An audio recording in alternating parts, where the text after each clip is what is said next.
Hey, what's going on, everybody? This is Tyrone back with Tech Life.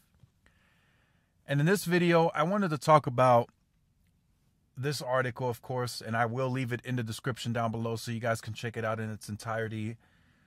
And the reason I wanted to talk about this, because this was mentioned plenty of times as to what would happen after the merger.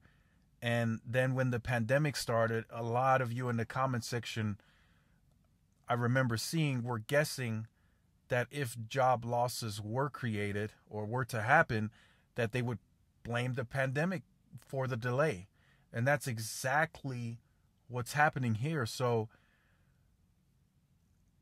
by history, it's proven by history that mergers tend to come with job losses. There's just kind of no way around it. There's a lot of redundant stores, a lot of redundant positions.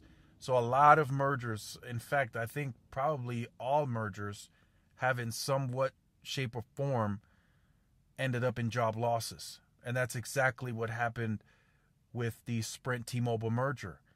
The talk was positive job growth day one, and then up to 11,000 newly created positions by 2024. But in fact, it's been the opposite. Since the merger, they've cut 5,000 positions.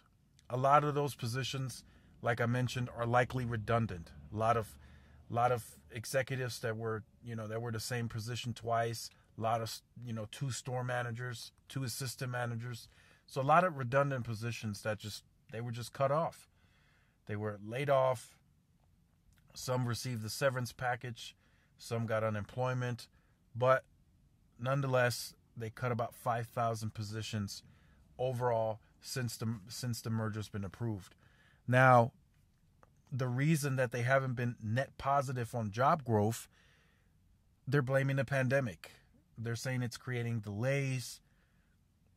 While part of that is true, actually a lot of that is likely true because stores were closed for the longest. The call centers are still not back in the office.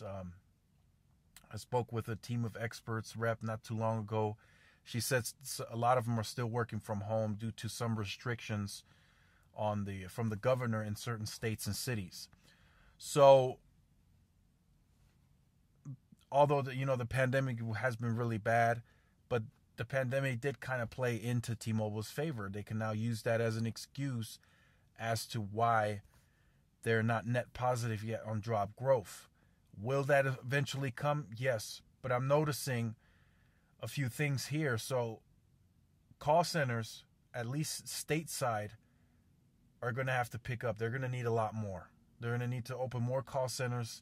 That alone will create a lot of jobs beyond what the retail expansion will bring. As they're moving the Sprint base to team of experts, I'm noticing that if you're not on a long wait time to get a hold of a rep, you're going to get outsourced to a call center in another country. And that's happening way more frequently. I have noticed that right off the bat. T-Mobile as a standalone team of experts, it was quick. You called and boom, you got transferred to your assigned team of experts for that region. Here it's Albuquerque, and you were good to go. You were taken care of. Now it's a different story. You call in, they tell you there's a wait, hit number 1, so you're put in the queue for a callback.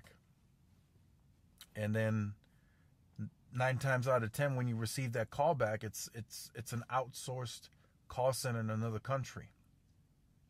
So again, they're going to have to figure it out. I want to hope at least that they do become net positive in job growth. It might be delayed a little bit because of the pandemic, but I think it does happen. But they need to be a little more aggressive and see where they can push to get more of these jobs created, because call centers, they need it. They need more stateside call centers. That's a fact. They need more. And they could create, I would say, 20-30% of that 11,000 jobs just on call centers alone. Because the Sprint base is pretty big, and combined with the T-Mobile base, they're going to need a lot more team of experts. They know it. So if they don't create that type of growth on the call center, then be expecting to be outsourced a lot, to where you get a call center from another country, and be expecting the time to get a team of experts here is going to be very long and very limited. So you're going to have to continue calling 611 over and over again until you get a rep that's stateside. Other than that, you likely will be outsourced to a call center in another country. So I just wanted to make this video. Let me know what you think about this. Were you expecting this to happen altogether, to the job losses day one, and then them blaming the pandemic for not being net positive? I think it's a valid claim.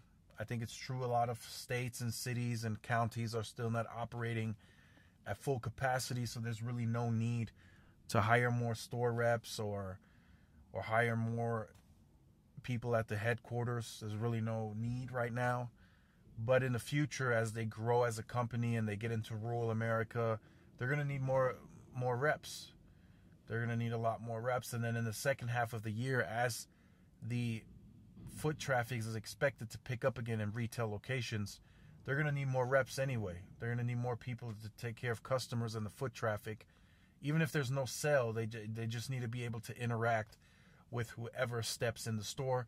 That's what Verizon is saying that they're doing. They're noticing the pickup in foot traffic, and they want to have reps in store to be able to handle all the foot traffic and have nobody just standing there waiting around, potentially contemplating leaving due to the wait time. So let me know what you think about this in the comment section down below. Look forward to reading your comments. If you have been on the channel or you're new to the channel and you have not yet liked, shared, subscribed, make sure you do so. Hit the notification bell so you are notified when I do upload content. Make sure to follow the social media outlets, the Twitter, the Instagram, for more updates and interactions. Thanks again for watching. This is Tyrone with Tech Life. I'll see you guys in the next one. Peace.